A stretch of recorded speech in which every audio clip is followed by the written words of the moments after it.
Meeting, it's 10:09. This meeting is being transcribed and summarized. Or in case you forgot, it says it in front of you and you just heard it. We are being recorded. Yeah. We do have a quorum.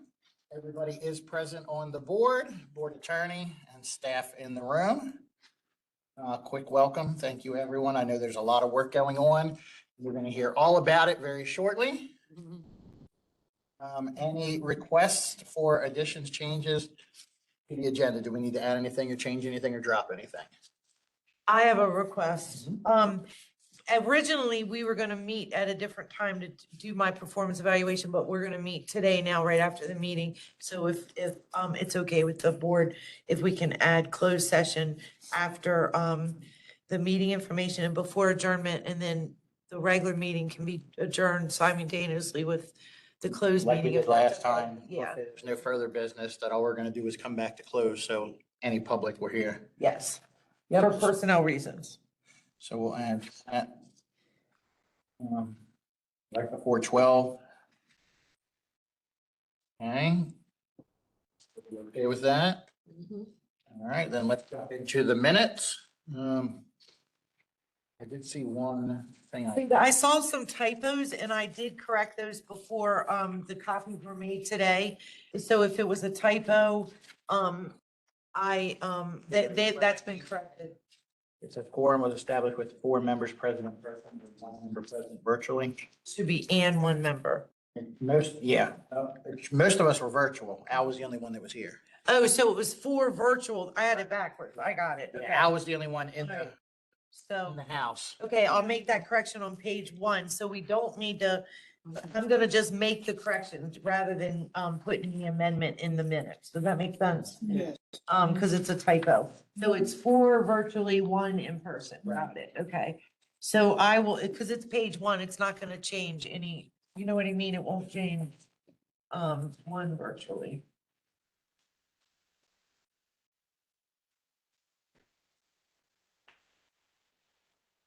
Then on the previous minute. Where'd it go? It's gotta be the last page. The October 22nd? Okay. I gave the donation or the contributions. Johnny Ray should be Salling, Salling. Oh, yeah. I'm And sorry. then, as far as I know, I knew it Derek was did. failing. I don't know why. It should have been me. He's right.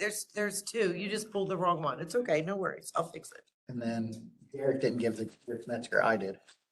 Oh, you gave both of them? Well, because I paid for 2 tickets for Rick's event and 1. Oh, so I just did, okay, I had it written down wrong. I had Derek did, Yeah. which when I wrote it, I thought, why would Derek give to a Republican?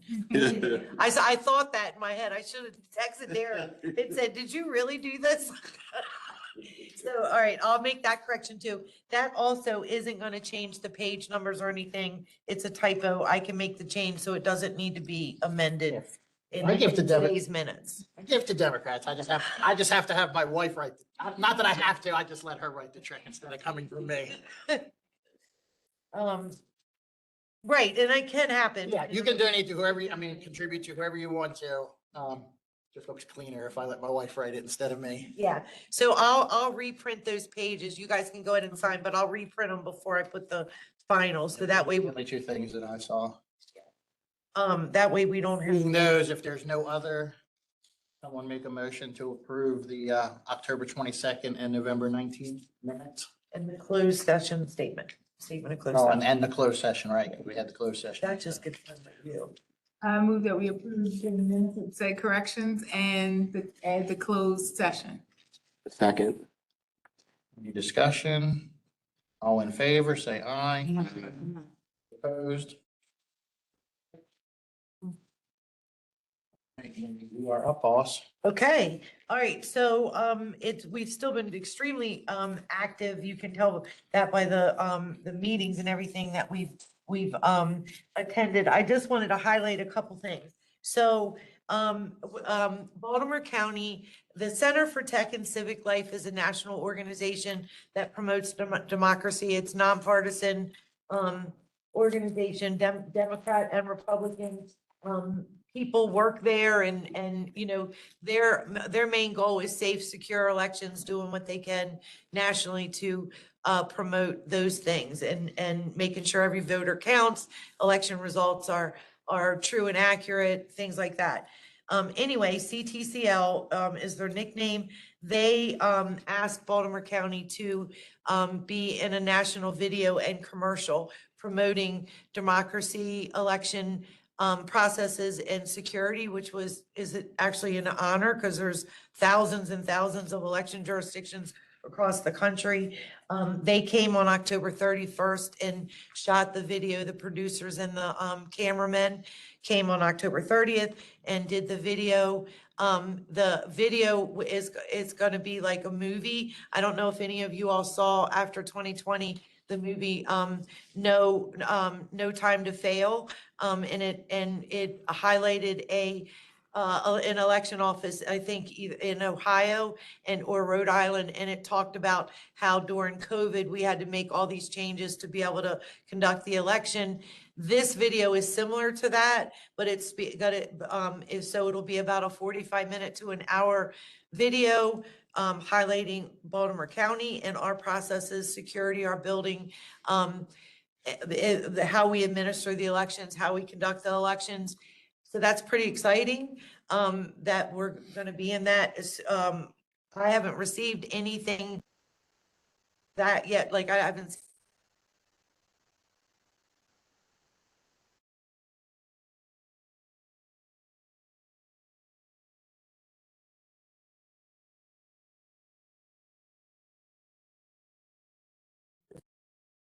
It happened all pretty quick.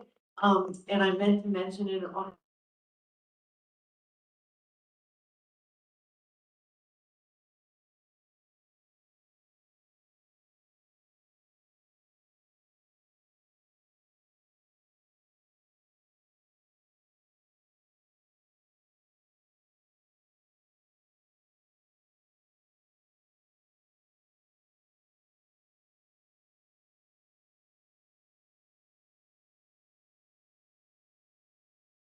And stuff like that.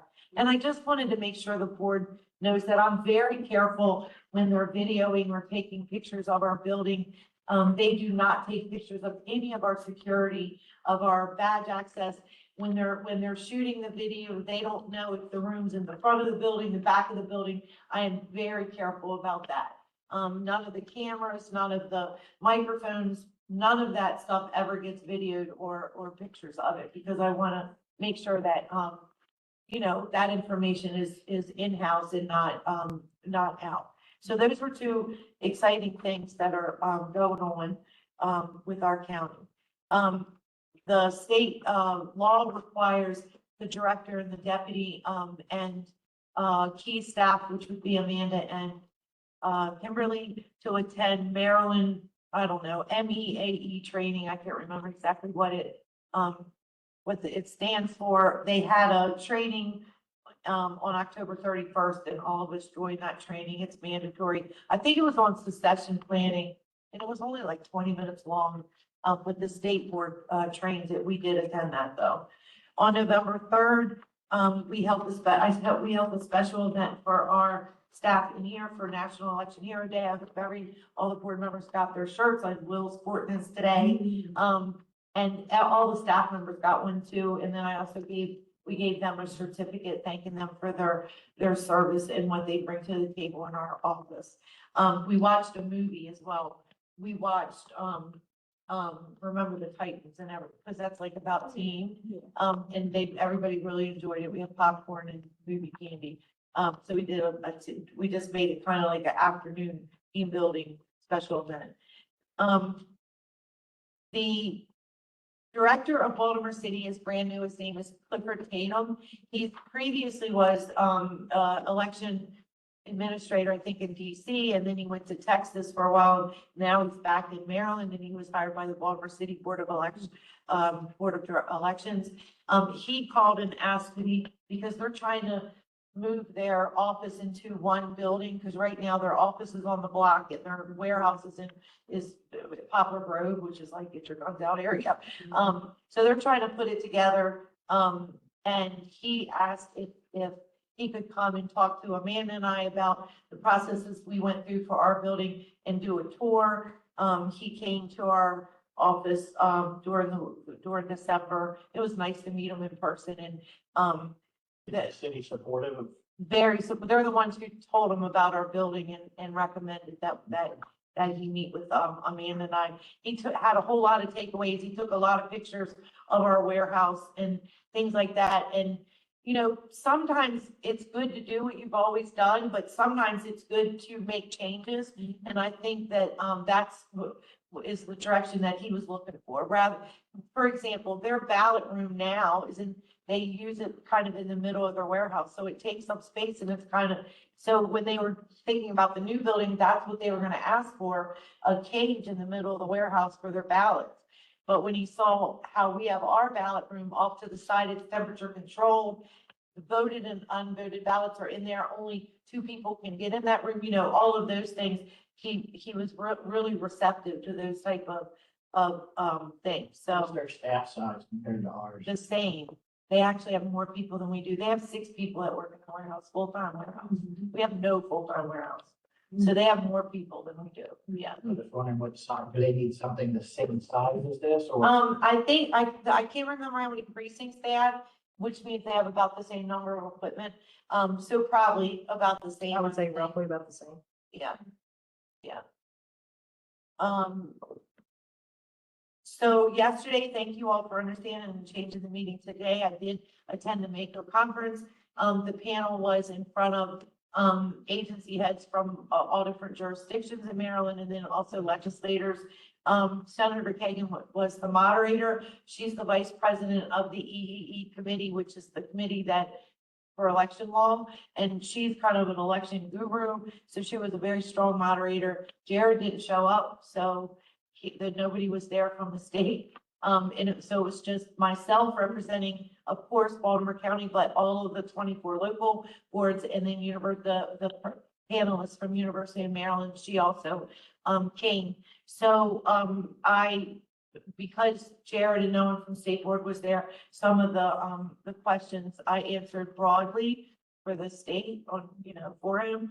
But it went well and they had very good questions. And I think the reason that one of the reasons they wanted me to ask me to do it is because we have such a good working relationship with our administration and all the agencies. We partner with every agency for election day. And they zoned in on that, the fact that it takes 5,000 to 6,000 people for one day just in Baltimore County. That blew everybody's mind but I said, if you add the judges and my staff and property management, rec and parks and the library and the schools and, and I started naming the police department, the fire department, emergency management, because we totaled it up and it's that many people. So I think it went well yesterday. I was glad to go, long drive there, long drive back. But it was definitely worth it. And then plus I always like it when Baltimore County is recognized and the questions that we received from the audience and the agency heads were, I was able to give examples of what we do. For example, we have the command center on election day and most jurisdictions don't do that. But I think now Queen Anne's and Wycomico, they're gonna do it because, I talked about that. So now I'm gonna sound like I'm bragging because I have one more good thing to say. The next thing is December 18th is the Partnership for Large Election Jurisdictions All-Star Award ceremony. It's a virtual ceremony and then they mail the awards rather than everybody having to fly in because it's again a national association. There are hundreds of jurisdictions, if not 1,000, that are members of the Partnership for Large Election Jurisdictions. Every year they do an election and they have nominations for both the entire election office and individual awards. I don't know who across the country, but somebody nominated Baltimore County Board of Elections as for our jurisdiction. I don't know if we won or not. We'll know December 18th. If anybody wants to join that virtual, it's at 2 in the afternoon. They said the ceremony is like 45 minutes long. I can send you the link because I'm not going to be able to join on the beach. Kim or Amanda said if we do win, they would accept on my behalf unless somebody from the board is gonna join and you would like to do that if we win. I'm so proud of our team and us for making the 5 nominees and then possibly winning. And then what even is the icing on that is 4 of our staff members were nominated for individual awards, all-star awards. So not only was Baltimore County as a whole nominated, but 4 staff members were. Again, I don't know if any of those staff members won. I just know that they were nominated and we will know December 18th. So kudos to Amanda, Kimberly, Blair Johnson, Amanda Casey, Philip, Blair Johnson, and then myself. We were nominated for individual awards. So yeah, so kudos to everybody. That's awesome. I'd like to attend. I don't want to accept anything because I don't do anything. You guys do all the work. I can't. So Kim or I will send you the link. Yep. If I can send it to everybody, and like I said, it's a 45-minute ceremony or so, and I think it starts at 2:00 on December 18th. So I'll send the link. And yeah, and I asked everybody in our office to please register and join, because if we win, I mean, they're part of the reason we won. So it doesn't matter what they're doing that day, stop, join this, and, celebrate yourself and your work. So yeah. And then if the board thinks about it, today, if you see, Blair and, Casey and of course Amanda, please give them, kudos for being, nominated, because they're recognized by not just people in our office, but they're recognized across the country. Other than that, we still have our monthly, our weekly, team meetings and our self-care and our team building. There were some holidays in November and there's holidays coming up in December. We're making sure that, regardless of the days after the holidays and people using their time, that all work, continues to be up to date and continuous. Amanda and her crew have finished the routine battery cycle for the whole year, and I've submitted that documentation to the state board. It's not due to January, but she got it finished, so we went ahead and sent it in early. And they also did all of the required poll book battery testing, and that documentation was completed for all of our poll books advance of the deadline of November 20th. So kudos to Amanda and her team, because they got that done very efficiently. The new law books are finally in and everybody has their new book. That's in front of you. Unfortunately, they didn't give me any tabs. If you want me to tab it for you, I can, but I didn't want to put, paper tabs if you don't want them. So let me know. I don't mind tabbing it for you. I ordered the tabs. We just didn't get them. But I mean, it took us 6 months to get the book. So, the voter services is, like I said, they're up to date and doing well. I did want to note one thing. If you look at your list, the number list that we do for you guys, which is in your packet, it looks like this. I wanted you to see in November, remember we talked about the MBA surrender letters in October? We got all of those finished. It was almost 12,000 total. The reason I'm bringing this to your attention is our numbers for the manual audit are a little lower in October and November than we would like them to be. But I want the board to know it's not because our team is slacked off. It's because we had to look up 12,000 individual records to verify they needed that letter because of the delay in the state board giving us the file. The file was from March of 2024. And we received it in October of 2025. So there were 12, and you can't just send the letter, because what if the person moved, they're inactive, they passed away. So we had to look up all 12,000. So if you think about it, we should add 12,000 to our manual review because we looked all those up. Does that make sense? And so I just wanted to point that out, and I highlighted it to you all so you don't think that we're slacking off. And then the other reason the numbers are a little bit lower, they're trying to use their time, personal days, they lose them if they don't use them by the end of December. And, around the holidays, we save our leave be able to take off around Christmas and Thanksgiving. But they are doing well. When you say, Tim, did you have anything you wanted to add? The good thing that I can, report is the fact that we're not finding any major issues. Oh, yeah, that, I know that was gonna be So Will's that question. has been, we really have, so that's been really great. They've been finding phone numbers, but if you remember, that wasn't a requirement until 2024. So it's not really a correction. We're just going in and adding the phone number or the email now while we have the record up. Yes, so, no issue. Now, we talked about this number last meeting. Did you comment to the state board on why it took so long? And Well, yeah, they gave they gave a big, they said they had staff turnover. The new director of voter registration didn't realize that this is a file that we can't see until they release it. You know, they gave a big, for training on their end. Yeah. yeah, and now it's not that many. If you look at the December number, it increased by 369. So, for December, there were only 300. So if, now we're getting the file weekly, right? We get it. This was so- because it backed up. So now it Right. comes to you weekly. Right, and we had 369 in December. And So that was the total. they're doing it on the regular weekly to you. And Yes. they're doing it. Yep. And we're still, even though the state board said we don't need to verify, we're still verifying because I'm not comfortable to say don't verify just yet. I want to make sure what they're sending us is right before we just do it as a regular batch management. Out of the letter. numbers that they send you, what percentage is correct? Is it So close to far- 100? No, so far, maybe 3 to 5 that we don't. Total or each batch? I'd say each batch, anywhere from 2 to 5 that we will not send letters out to. Out of the 300? Yeah. So like less than 1%. Yeah, Okay, so Yeah. pretty accurate. But we still have to look You're at every still single one of them. just in case. Is there a consistent reason why it's not, like, is it always? Well, I think one of the reasons is there's always going to be a delay in the files that they get from the motor vehicle, right? And then there's a little bit of day or two delay when we get it. The voter registration records are so fluid. I could run it today, it's going to look different tomorrow.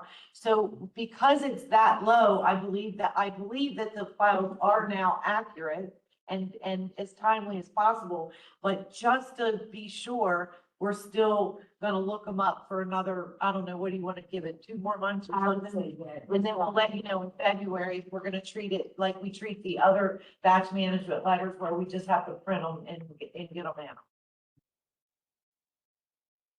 Is that good? Okay.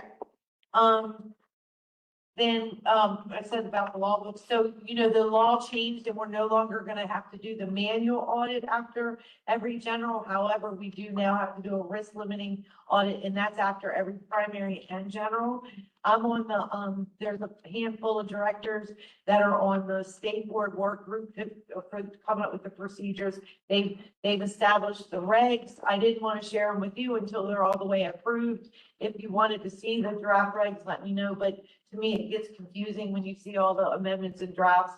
So I was just gonna wait for the final regs. I think Amanda and I have a pretty good handle on how we're gonna conduct it in our jurisdiction, because she is so organized with the DS 850. And we are also she's so organized when all of the voted ballots come back in the bins. Like, we already label them. We already stack them up by election district. All of those things that are needed when you do the risk limited audit to make it run smooth and be successful, we already do those things. So I think we have a pretty good handle on how we're gonna do it. Now, I could be wrong, and after the primary, I could be like, we gotta figure out another plan, but I think we're gonna be okay. We have to finish the risk limiting audit prior to the statewide certification, which I think we also will be okay. Because if we certify 10 days after the election, the audit, all the other audits already be done. We just have to work a few more days. I asked if the board needs to be present. They do not. I'm gonna ask Josh. Of course, you're welcome, but it's not, I don't need quorum for it, similar to the manual audit. I'm gonna ask Josh to be present at first, just in case something comes up and I have a question. If he's available in person, great. If not, by phone. But it won't add to the days that you all have to, be available, which is a good thing. And again, once the final regulations come out, I will provide that to you. The election judge training department is doing awesome. They have the video almost all the way complete. The election judge manual template was finally released by state board, and we've already done our county specific edits. I think it's in the final proofing stage before it comes to me. I've already made arrangements with the printer, so we'll have those printed probably by the end of January. And by the end of January, we should also have the training program pretty well established, the new training program established and ready to start implementing it in February. Casey's doing a really good job in that, not that others aren't helping, but she's the lead in that, and she has really done an excellent job. So for a lot of the training, like the training video, is that the one they're going to watch, or are they going to be able to like view that at home? They're gonna view it at home. So if you're a returning judge, you have a choice. You can come for a 3-hour class, or you can take the 45-minute hour video at home and then sign up for a 2-hour class. So you only come in person for 2 hours, but you're credited for the whole 3 because you did the online one. So that's only our judges that have served before. If you're a brand new judge, you need to come for the whole 3 hours of in person. Can I have that video too? Oh, yeah, Like, yeah. 'cause I like Once we're to- all the way finished, I'll share it with you guys, the link. And it's gonna take a minute to watch it because, well, one, Casey did a really good job on it, but also it gives you like any of the updated information that is different from previous elections. For example, they have the new language law,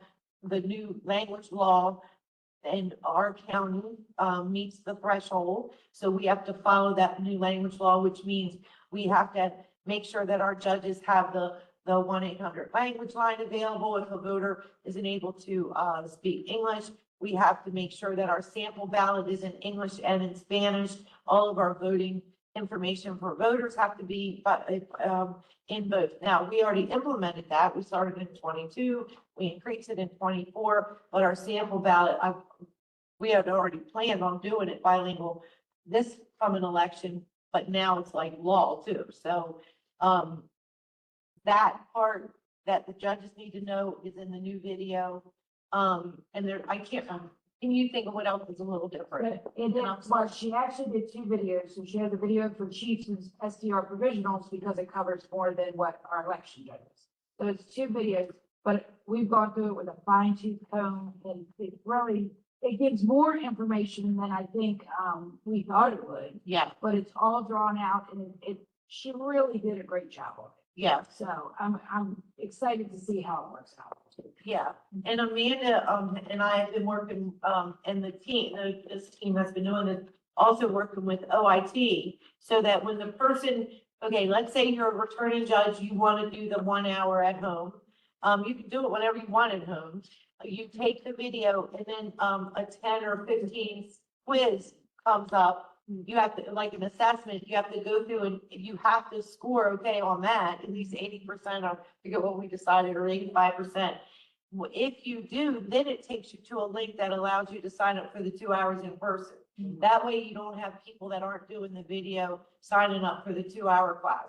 So and if you don't pass the video, the assessment, then you can't, it won't take you to that link to sign up for the class. So we're still working out the details on that with OIT, but I have no doubt we're going to be out. I mean, they're so helpful, and it'll be similar to the WUFU program that we use for when a judge signs up to be a judge, and it sends them a confirmation that they've signed up for this class. It'll be similar to that process. So the returning judges are going to be used to that process anyway. But we also get the results of the quizzes, and it'll come up a different color if they failed it. If we have a chief judge that fails, then we know that that person can't be a chief judge. And they need to come to a Or- 3-hour class. Devil's advocate, sometimes people just test ban. Yeah. Some people know the information in the moment, but they test ban. Yeah. Well, they wouldn't be eligible for the 2-hour class. They would have to come to the 3-hour class. Some people can't do virtual. Some people Yeah. might need to come in. So Well, if we're gonna have both, we're Yeah, still gonna yeah, have yeah, yep. the 3-hour. And I'm kind of happy that this is all coming to fruition because it will reduce the amount of time our team has to be in the room training. Because instead of all 3-hour classes, we have a bunch of 2-hour classes, which is left, you know what I mean? So I'm hoping that does, ease some of the heavy lift that is during those 3 hours of training. And then the manuals, they'll be digital also. I know you'll print. So, but- okay, and I don't know, we can talk about that, and if the board wants to do it. I didn't want to put our manual online. A few jurisdictions do that. I just don't think it's a good idea. I don't know why, I mean, I do know in my head, but I don't know how to explain why. I just think that although it can be public information, if I get a PIA request for a manual, I have to give it. And everybody that comes to training gets one. I don't know, what do you think? No, I was just asking digital for like me, if I, Oh, I can send it to you. right, I was talking about, I was just, Yeah, not that I'm in the, not that I'm in the, we would have to make it Accessible. now, accessible and. no, not that I'm in the precinct, but, I came from an election judge, so I just like to So read we it and give you guys all a hard copy. You still want the hard copy, but you want it digitally? copy, okay, digital. Okay. I'm trying to save paper. Okay, so let me just ask you a question. If you had it digital, you would be able to pull it up on your phone. It looked like when you're out and Yeah, I about. have a PDF. See, I would be able to do that. That would be. I prefer to use my laptop, but I carry it around with me anyway, but Oh, I right, okay. have it in my all Okay. the time. Well, whoever wants it digital, if you want both, that's fine. I normally just give you guys all one. If you want it digital and hard or just digital, just let me know. Somebody remind me not to give them a hard. Yeah, we'll just have to figure it out and see if that file's too big to send. Well, we'd have to So- send it in separate, we'd have to zip it Or, and send it or we separate. could put it on a thumb drive. Oh, right, there we Drop go. it on Put your it on a thumb drive laptop. for you if you want it digital. Yeah, That's what. that would probably be. Yeah. easier. Yep, exactly, yeah. I may have missed something, but previous issue, you were talking bilingual. Okay, are we printing bilingual ballots? No, that is not part of the current law. There's a federal law that has a threshold. Baltimore County doesn't meet that threshold yet. There's a state law that's a little bit different and doesn't require the actual ballot to be bilingual. So we will not be having a bilingual ballot in 26 because we don't meet that federal threshold yet. We only meet the state law threshold that requires voter information to be bilingual, like voter applications, the Vote in Maryland book, the mail-in ballot applications, those types of things we have to offer in English and Spanish. Only those 2 languages right now. Look, It goes by a percentage of people in your jurisdiction that do not have English as their primary language. And I can send the copy of the new law if you want to read it. Well, I just think, I have my own issues on that, but, if I were living in Spain, I would expect to see read Spanish. Okay. So you have a ballot now that you're putting out that's only in English, and there may be a bill on there or a proposition or something like that that needs to be, if they can't read that, and somebody's gonna stand and explain it to them, or if they can read it, then we don't have to have all the other jump through hoops to accommodate those people. That's where I start to get mixed up. One way or not, if you want to have a requirement for bilingual, Do it all the way. do it all the way. I agree. And that was, Move on. yeah, and if you notice under the attended, I've been to 3 meetings about this with the state board. The first 2 was with the other 23 directors. The last one was me and the lawyer at the state board that is overseeing the program, because they were saying our sample ballot had to be bilingual, including the ballot in the sample ballot. Because the sample ballot has the polling place, all the ballot box locations, the early voting location, it has how to vote, a whole bunch of information, and then a picture of that voter's ballot.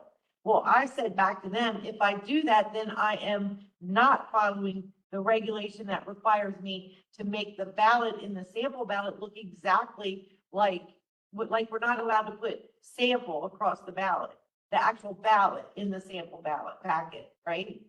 So then when I said it, they didn't have an answer for me. So I'm waiting for them to come back because I said the same thing. Do I need to translate the questions into Spanish on the sample ballot? Or we always have a summary of the questions, right?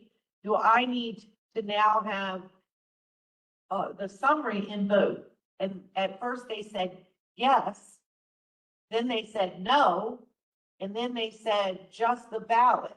And I said, well, if I do that, if the ballot is translated and bilingual in the sample ballot, then my ballots they're voting on election day have to be exactly the same. So you're telling me I don't need to do that, and my ballot should not be bilingual, but this does, and they didn't give me an answer. And it's somewhere in the report I said that I'm waiting for them to come back and give me better clarification on how I need to move forward. Is they being the state? The state board, yes. Now, who's the entity transcribing the language? So, well, that's the next part of the equation. Okay. When I read the law, I read it as our ballots needed to be bilingual. But the state board has a regulation that says our ballots don't. So I started the process to figure out who was gonna translate, because we don't have that. PG and Montgomery have bilingual, people working in their office, so that's who translates theirs. We don't have that. So I reached out to both directors of PG and Montgomery to see if their staff could help us. And I also reached out to our county attorney, because he's the one who writes the questions. Yeah. And he comes up with the summaries. So I reached out to him and I said, does Baltimore County have a translator? Like, I need to figure this out now so that when it's time for me to build my ballot, I'm ready for all of these things. So that I don't have an answer for that, but I do have a path to have one that will work should we need it. Yeah. As far as the VRAs, like the voter applications and the Vote in Maryland book, the mail-in ballot application, the provisional application, we've already been ordering bilingual, and the state board has all those translated. So we did that through all the 24. We sent out both English and Spanish of all those things. So those we don't have to worry about translating. It would just be our county specific things that I would need to worry about. Right, and on election day, if somebody needs assistance, that's bilingual, wouldn't there be a need to have There, bilingual? so there's that language line, and that's what we included in the training. There's a language line that the state of Maryland, it's a vendor. Oh, yeah. Right? Okay. So it's an 800 number, and we have to display the posters, add it to our training, which we did. And then you have to you can either allow the voter to use their phone, or the chief, our chief and our provisional SDR also have to have a phone. Okay. And they're allowed to use it in the, headphone. yeah. You can leave it in the car. Or you can take Well, somebody in with you or you can take someone in, and yeah. have to sign the voter assistance. You can take a friend of yours or someone like Yeah. that, another relative, a child, because a lot of times the children translate. So we've been requiring the chiefs in the same day provisional to have a phone for years now. But that's one of the reasons we pay them a little bit more too, because they use their phones. And we also been training them for years that if there's an election issue, they can use their phone. Provisional judges might have a voter sitting there that they're not sure how to process, and they'll call the office and Kim will walk them through. We don't want them to step out of the room while they're getting, so that part of the process, the judges are gonna already be used to. It's the call in the 800 number. And we could get cell phones to deploy. That would be a cost. I don't have it in the budget. Excuse me. One more thing to keep track of. Let's give it a try for the primary and see if it works with because the chiefs and the SCR provisional, that's 3 phones already that we know are in the room, and most voters have those. Yeah. So, and then the sign that we have to put up, the language line sign is gonna be in both languages too. So, and then, I don't know. Yeah. If memory serves me correctly, voters are not allowed to take a cell phone in the room. So then that's changing too, probably. So yes, that is true. No electronics, no pictures, none of that. However, unless it's election business, the chiefs have been able to, we can, if it's election related. Now, the law that's being proposed, it's going to be in the session when it starts in January. A lot of Marylanders now have their license on their phone. Yeah. A lot of Marylanders download the sample ballot on their phone. So that there's a new law coming that's gonna allow phones for certain reasons. Gonna make it very confusing and all that. But yes, you're correct, that's changing. But phones have always been able to be used for election business, contacting the election office, things like that. Just like cameras, the news people can go with cameras, but a voter can't just start taking pictures. So it's muddy. That's what, it's muddy. Okay. But and unfortunately, we don't really have control over what happens because it's now Maryland law and the cell phone thing is Maryland law. So, and then the regs or state board sets the regs. So we don't have much control. We just got to figure out how we're going to implement it. That's pretty much where we are.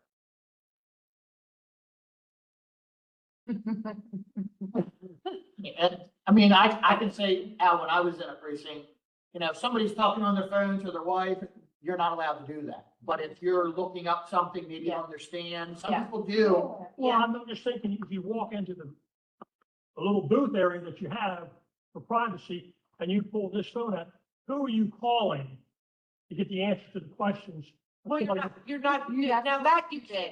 You can't do that. Right. But if I'm allowed to take this with me, what's preventing me from Well, doing that? it's Who's been walking around forever. monitoring that? I mean, the judges do the best they can, but Al, that's been the law. So, I mean, that's been the law. That's why the phones weren't allowed to go in the booth to begin with. or Well, in the they room. do, they have them in their pocket or whatever. I You understand. can have an earpiece in, you can have your glasses now, there's no way, I mean, It's getting. anybody, I mean, People's watch. Yes. facetiously, And why have the regulation? But You're not gonna- Well, I you're not can't gonna want- answer that. facetiously, Al, there's no, I mean, you could call, I could be calling my wife and asking her who she wants me to vote for. You can't stop a voter from doing that. They have the ability to. You have to ask them, they can't. Right. You can't ask them Correct. Unless, now there's gonna be for certain reasons, they can pull it out if they have to show ID, like SCR, you have to show ID. Because that's now Maryland has that, where you can have your, I don't have it, Jared had it, he showed me, and I know that law is down the pipeline, I know it's in the pipeline. The best we can do is try to figure out how to control it, but that's what we've been doing for years. For years, we've been fighting with voters. The law was, they must all be turned off.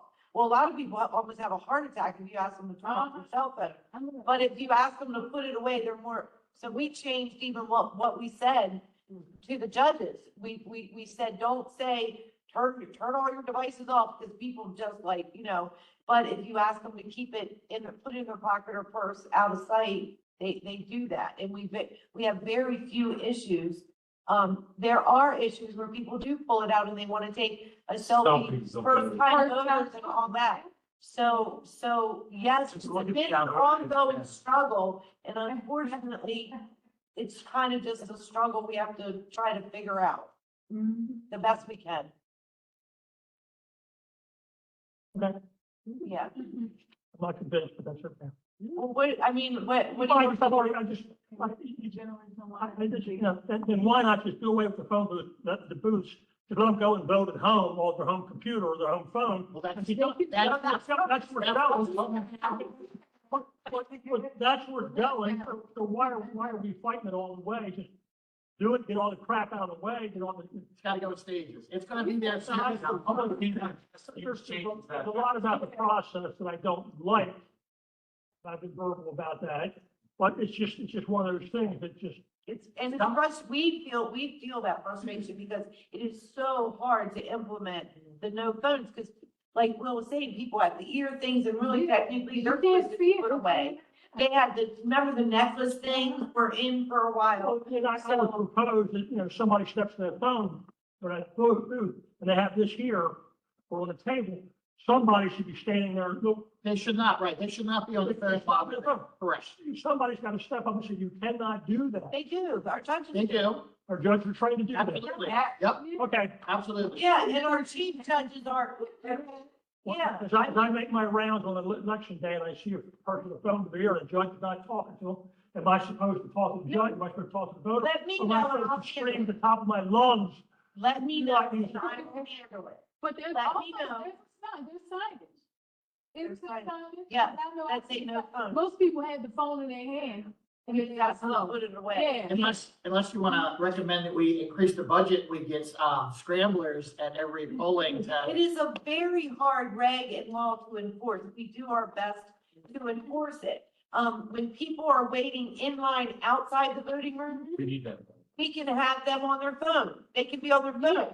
It's when so that's why we have a greeter. Supposedly, and for an early voting, and they ask me. Remember, Al, we want them on the phones in the line. Cell phones are the opiate of the masses. So, Have people in line for an hour, you want them to have. Right. actions. so, and I know that Kim gets calls, I get calls, Amanda gets calls on election day, even during early voting, where you have a voter that refuses to put the phone away. Yeah. And we go through a little bit Yeah. something. And then, we had one voter in 24, the chief called and the voter refused to put, and then when they said, well, we're gonna have to ask you to leave, well, then you're taking away my right to Yeah. vote. It was this big thing with that voter. So it is not an easy law or reg to enforce, but we do the best we can. We tell our judges they are not to get into arguments with people. If someone is abusive or what is it, abrasive, is that the word, when you're like, they're hostile? Yeah. End the conversation and call us, let us know.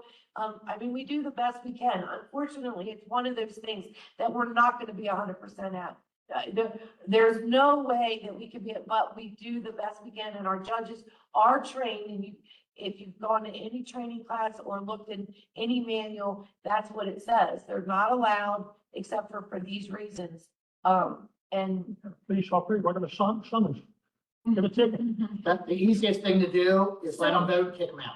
well, and that happened in Hartford County. Cut the line, let them get in and get them out. The police had the voter leave, and then that voter turned around and sued Artie. Oh, yeah. Or, did whatever. Look, And if you why remember, do you want $150 ticket and they're gonna the stop? person wouldn't wear a mask and wouldn't get off his We have bus. so many voters Hmm? that every election, no matter what it is, it's gonna be something. It's all- So it's either gonna be the cell phone, it'll be a mask. And I'll They're be gonna be honest- victimized somehow. They're gonna be Yes. somehow, like, it's just the way it is. And the one And that, honestly, when we've done our surveys of early voting sites, I've walked in and my judges have been on the phone or had their earpiece in. And I've had to say, or on election day, I've gone, that's happened because people are just so used to having it, they don't think about it, So, I mean, one of the things we're gonna do when Kim and, Amanda and Gordon send out the text, the reminder text about early voting and election day is don't forget, no cell phones, please remind your judges. But you gotta have your cell phone to get the text, see? Well, the chiefs, it'll go to chiefs, yeah. Okay. But I mean, we don't make the law and it's very confusing now, like the language line, 2 things in a row it's not black and white, it's very muddy to me. I'm sorry, Al. I was when I don't have answers for people. No, I just, the people that we need to get the answers from don't seem to show up at meetings for us to be there, so. So as far as the primary election, I did do the listed date. And I just wanted to let you know, you don't have to be here every day. I know it probably looked overwhelming. The first page is for the primary, the second page is for the general. If you notice in the third column, under columns, it says whether I need the whole board or just board quorum. Does that make sense? So really the whole board, for board meetings. All the rest of the days are the canvas, and I'm pretty sure we're already doing it the same way when I give you the blank schedule and everybody signs up. So I'll do that. I'll make that blank schedule and give it to Will. So then you guys sign up for what canvas days you can be here. And remember that I had columns and we need two Dems and a rep for quorum. So I would have 5 columns, but only 3, I really needed a person everybody can come, but I definitely need at least those 3. But I wanted to give you all the dates on this list. But again, unless it's a certification day or a day that we review, when you guys have to do the board review ballots, that's when I need Josh here too. Of course, Josh can come every day, but there's certain days he has to be here because like we can't review. You all can't do your board review of ballots without him here. So that's what I tried to do on this Yeah, list. and I just marked myself all on my, other work calendar for all the days that's in council. Yeah, because I mean, it's a lot more days that we now have on campus because we have to start 8 days before early voting now. That's the new law. We have to do it the weekend prior to election day. I don't know. And then we might not need all these days. So remember last time we didn't need as many days as we thought, but I wanted to put them out there just in case. We do need the date. So yeah, and did anybody have any questions about any of those dates?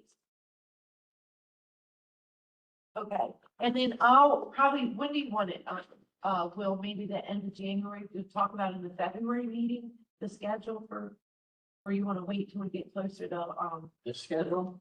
the schedule for Canvas. You want to wait till we get a little closer, maybe March or, and then do it? But you can send us. I this. did. I emailed it to you and then I gave you a copy. Well, you got one that we can start signing up on here?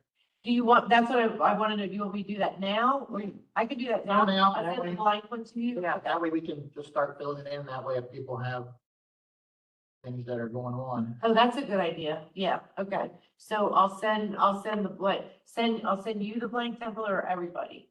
I'd send to everybody. Okay. Yeah, and if we can, if you, I don't know, if we want to have a column, can attend, and then even maybe a column that says, cannot attend. That way we know, Oh, right. for some reason, somebody is out and can't do this day or whatever. Okay. All right. And then, I mean, that worked last time. I think Yeah. there was only 2 days where only 2 people signed up. But then when I said I needed them, Crystal was like, oh, I couldn't come. So I think that works good because then everybody can work around their schedule Right. too. We're all adults. We don't have to do the sign up, right? Yes.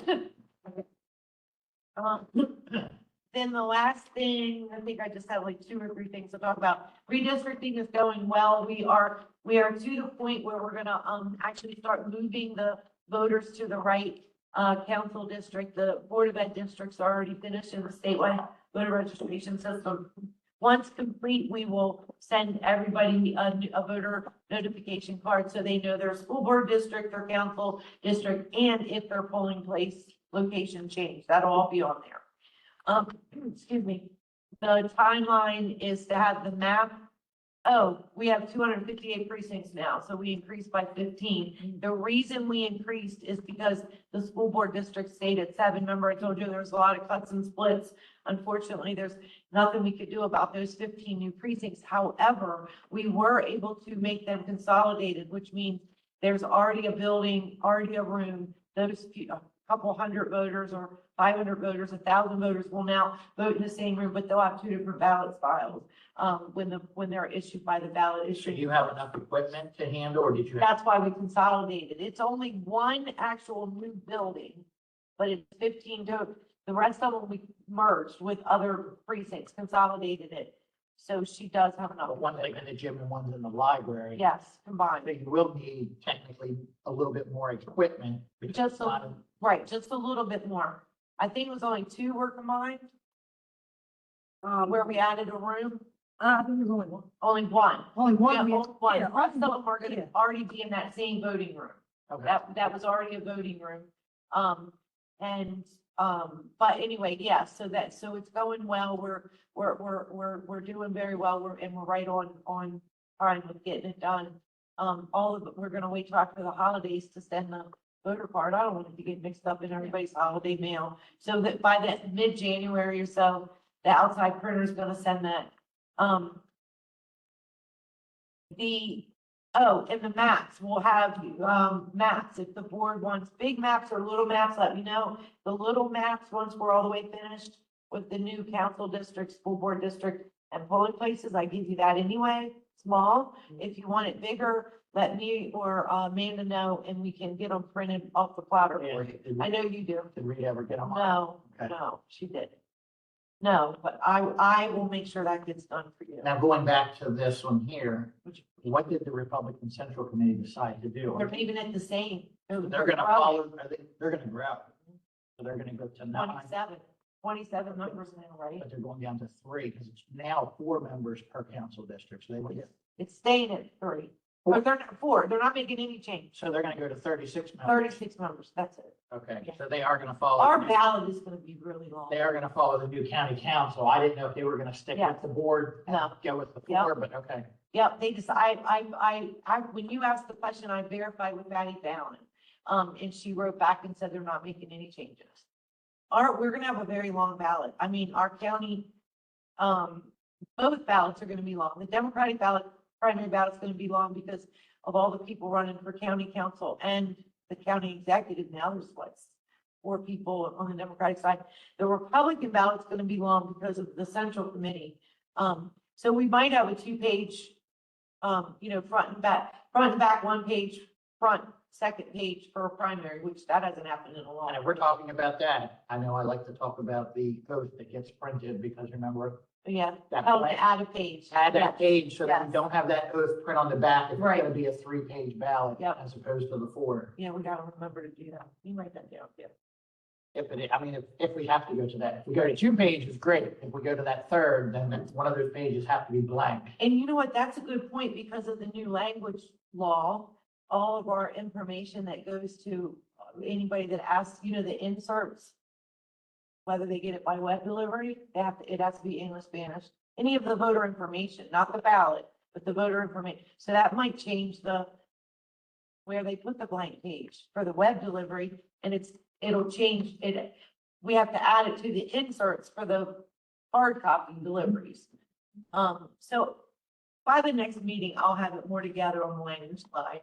It's just a lot of different things, and because state board had to go back and answer the questions, they didn't have the questions right away, so, it's a lot of different things. So I'm sure they'll come back and it'll be clearer. And I'll be able to give you maybe better information in January. How's that? But that's a good point about the blank page, because it was so much easier when we had that in the general of 24. Remember, Kim? Then we didn't have to make a copy of the, yeah. Yeah, because we had a lot of contentious Yeah. votes for, do we accept this because Yeah. the oath printed on the back. Yeah. And then, the last thing is, remember, our county now has that heat prevention training that you all had to take too. I asked to receive a waiver or be exempt from having to implement a county-specific heat prevention, illness policy for 25 because we weren't going outside, but we will be in 26 for ballot box pickup and things like that. So that policy, is almost ready for me to give it to you, and then you guys will need to review and then approve it for me. Then I'll submit it to the county, administration. Once the final, draft is ready, which I know they have it done, I'm the one who hasn't had a chance to look through it. I'll email it to you electronically. So if you have any changes or things that you want prior to the meeting, then it'll be easier during the meeting when you vote and approve it. Does that sound good? And then the last, and I want to do the same thing, if you don't mind. I want to start, with our office policies and procedures manual. I always give that to you at the beginning of every year, and I did, when I updated it for Katie for those years, she did the same thing. She would just give the board a copy. I would like to send it to you all and get your feedback on it, and then have you formally approve it as our office policy and procedure. So that's my question to the board. Is that okay? Are you guys okay with doing that? Okay, so when Kim and I, we usually do the updates in January, and then, so for the, February 1st, whenever we have the meeting in February, we'll have the document ready for you all to review, and then we'll give it out to everybody, after you all approve it. How's that? Cause we always update it every year, the beginning of every year. And then the last thing is, the January 7th meeting. The reason we can wait till the end of January, but I would prefer not to, because I need you all, this is what has to happen when you redistrict. Not only do you have to approve my polling place plan of our now 258 polling places, but I need you to also approve my redistricting, the whole thing. So like, I have to give you all the descriptions for the precincts, give you the reasons we moved this person, these precincts here, and all that I'll give to you. I need you to motion and approve that, and then motion and approve our polling places, our new polling places, our 258 precincts. That's the final part of our 2026 election plan. We already did ballot boxes and early voting. Then I can submit it to the state board, and they can, submit it to their board at their January meeting.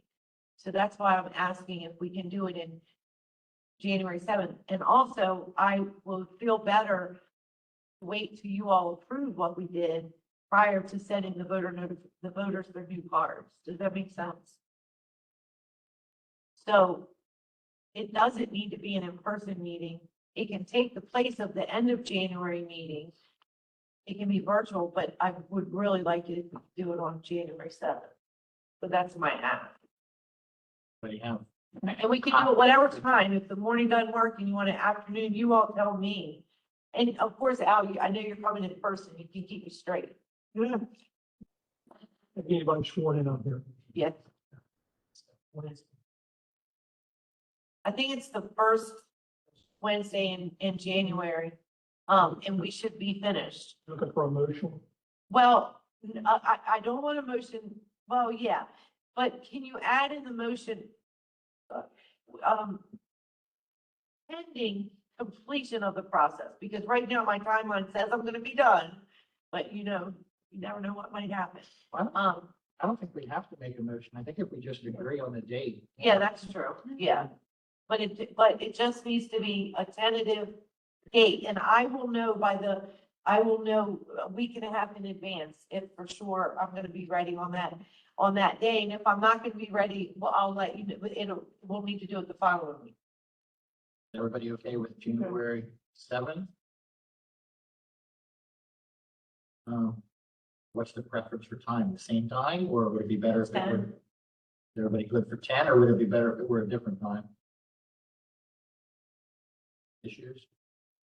And we Stick will, with 10, it's easy to remember because we already do 10. Just so it's not 1 a.m.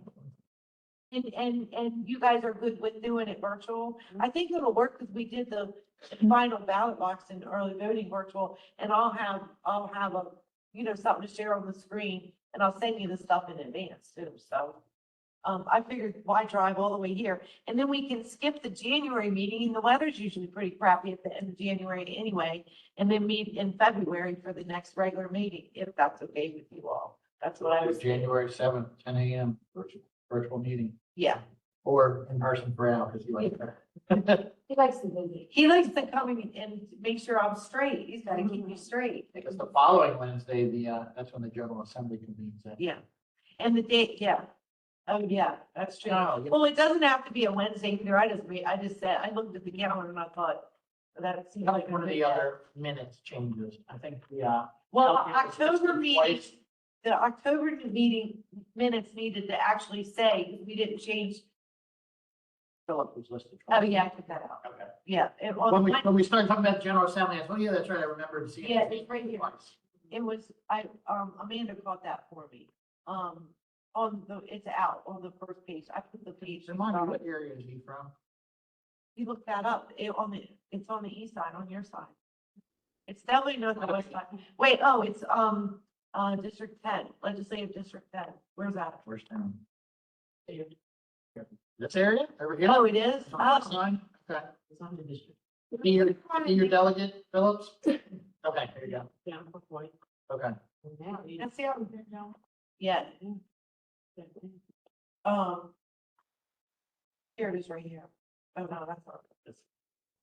Amanda saw that when she was helping me put the stuff together. See, we took it off. Okay, yep.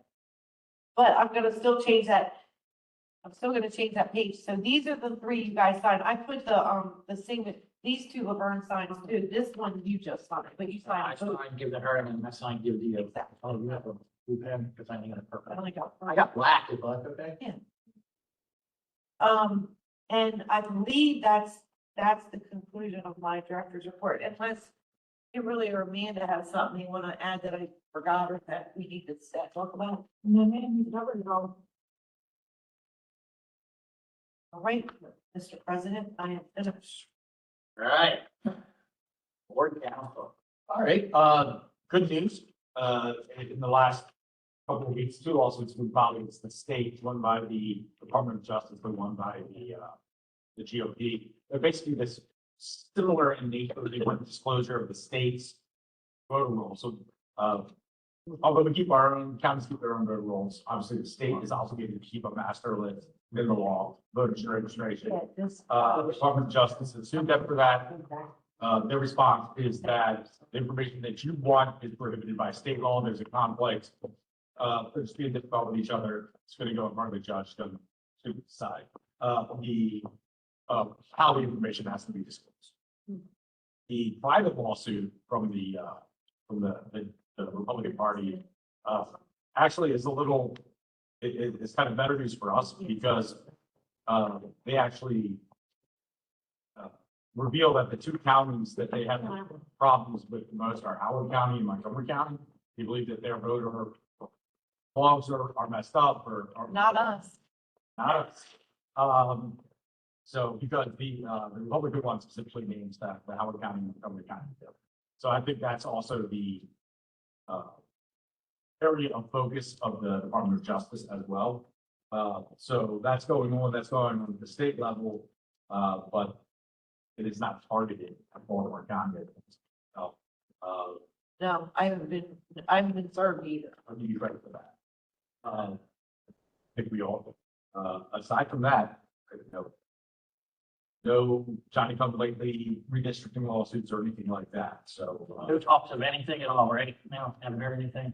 no, and anything's, we're gonna handle the last way we handled a post deadline lawsuit, which just like I said, it's all moot anyway. This horse has left the barn.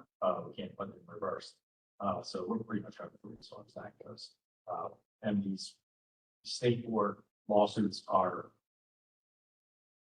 very technical, legal about disclosure of voter data. I think what they're really haggling on is the last 5 digits of social security number the same as they're disclosing their social security. That's what all this is about.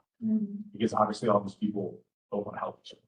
So they're picking these little things to litigate and that's where it's going. But like I said, they're focused apparently on Montgomery County and Howard County.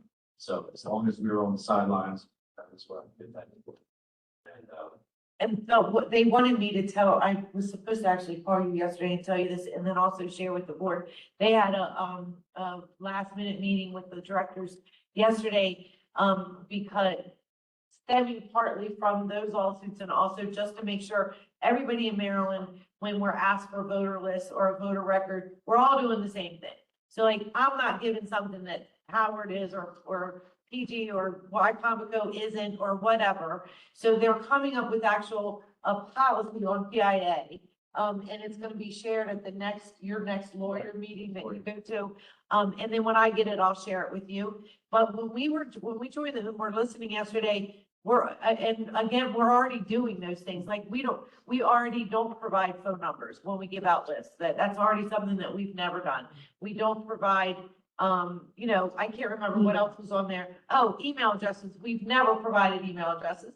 So we're very careful that when somebody asks for a PIA, we only give them what they ask for.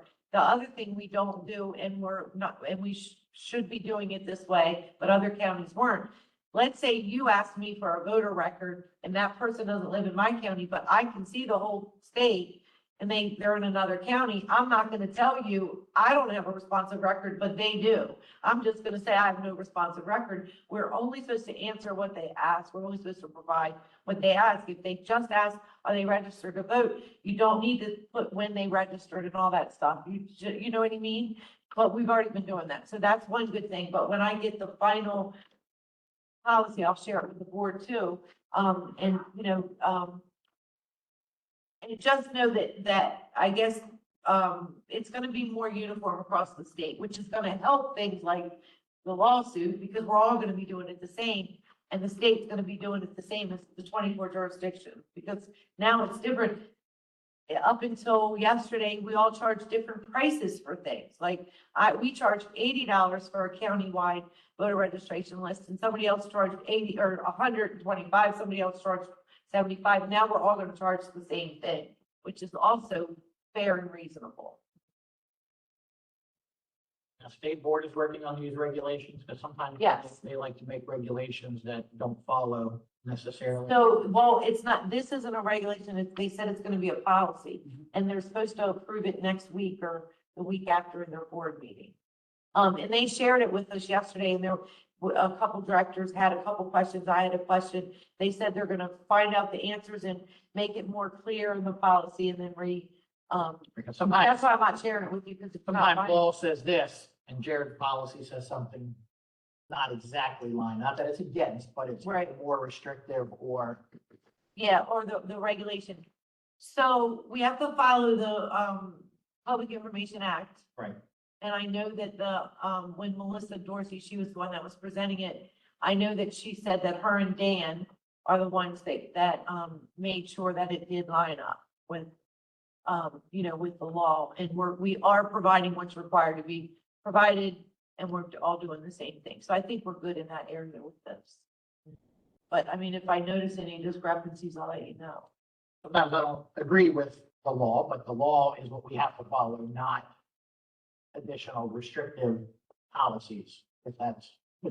Yeah, that makes sense. And that was one of the State's questions. working with at least somebody from the Department of Justice, as they are currently in litigation about the same subject. Because if the state court just comes up with this policy or procedure, and they're already in litigation, I doubt that the DOJ is just gonna say, we weren't consulted at all, but this is coincidentally 100% fine. Well, and that was one of the, what you just said was one of the things that the director of PG County brought up. She said, well, our board council interprets the law as saying this. Mhm.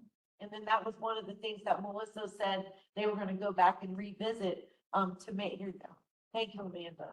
That they were gonna revisit it to make sure, that isn't the case. Because Josh could read a law and interpret it one way, I could and interpret it another way. It's kind of like the Bible, it depends on who reads it, your takeaway. So, but like Will said, once they've determined this is the reg or this is the statewide policy, it's then our duty to follow that law or policy or whatever. But there's nothing wrong with like asking the questions and getting clarification, which I did with the language line. Yesterday, the director of PG did with the policy. Yeah, more information on that. But when it comes down to it, if something comes up, I'm gonna reach out to you all and Josh to make sure we're okay. Does that make sense? Yes. Okay. Don't close anything to anybody with a Right. .gov or a .us email without. Yeah. Right. Just talking. Yeah. I think that's it, Mr. President. Any old business that we need to come back to? Are we going into private session? Closed session, yep. Closed session. Yep. All right, any new business? Need to come before us. I made a donation, Steve Whitfield. No, hold on, yeah, we didn't get to that. That's coming up. Okay. You're ahead. No new business. All right, now let's go to the disclosures. Now you want to start since you. Steve Whitfield, Carroll County, $55. Okay. He lives near my dad. Oh, that's the only one. All right, Crystal, anything? You said 25, right? 55. Oh, 55. All right, Laverne. Delegate Jennifer White, $25, District 10. Derek. All right, and I do not have anything this time. Board council, if you want to share. No, I have no additions. I have a disclosure. I just want to, let you know, for my birthday, Blair, took me to the, Ravens Steelers, tailgate thing. And we were guests of Strategic Factory, but they were there. If you eat with them or whatever, you're fine, but I just wanted to put it out there that I did go. It was a surprise, birthday thing, because it was on the 7th, which is my actual birthday. So I just want to let the board know that I did do that, but it wasn't any like, we'll give you this if you sign a contract or anything like that. Right, anything else? If not, we have the January 7th meeting, 10 a.m. virtual for those not coming to the office. If not, any other business before someone makes a motion to go into closed session for personnel reasons. All right, and that prompt, who wants to make that motion to go into closed session for the Closed session. personnel? Yep, is there a second? I said. Right, any discussion? Seeing none, all in favor? Oh, before we go into closed session, we would go into closed session. We would only come back into open session to close this meeting. There's nobody online, right? So for those not, we're only gonna come back just to close. That's, all right, so all those in favor of going into the closed session, say aye. Aye. Any opposed? All right, then it is 11:24. Do we want to take a 5-minute break? Come back at 11:30. 11:30? You want to, can we meet in the library so that they can finish setting up for the, Yep. holiday party? So we'll meet in the library at 11:30. 11:24 adjourn here, and 11:30 will come up to the closed session in the library.